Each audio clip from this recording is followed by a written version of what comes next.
Si Toulouse m'était compté. Si Toulouse m'était compté. Une capsule sonore de et lue par Fabienne Prost.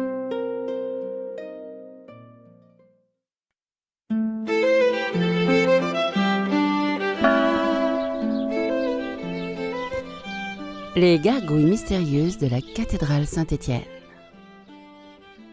Au cœur de Toulouse, la cathédrale Saint-Étienne intrigue les visiteurs par son architecture étonnante.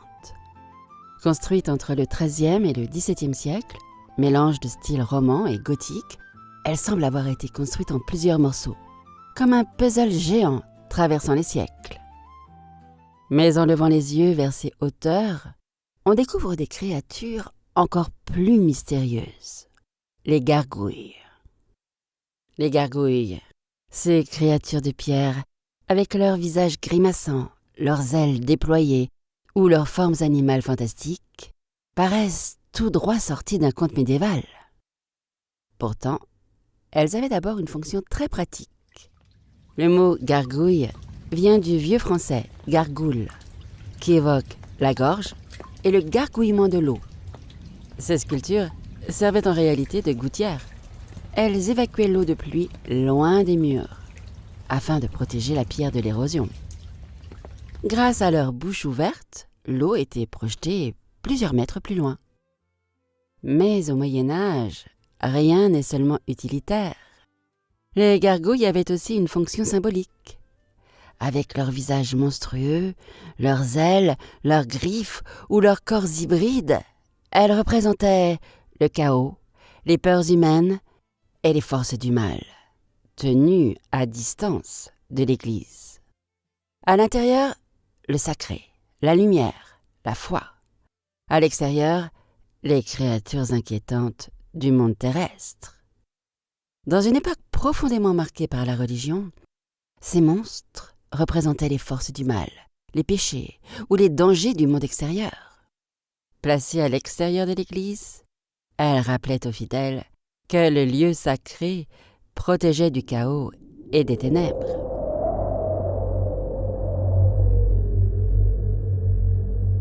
Certaines gargouilles de la cathédrale Saint-Étienne ressemblent à des dragons.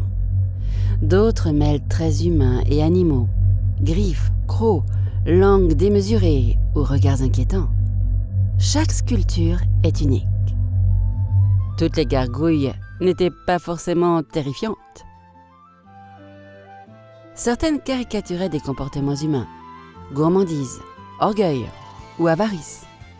C'était une manière discrète de transmettre des leçons morales à une population qui ne savait pas toujours lire.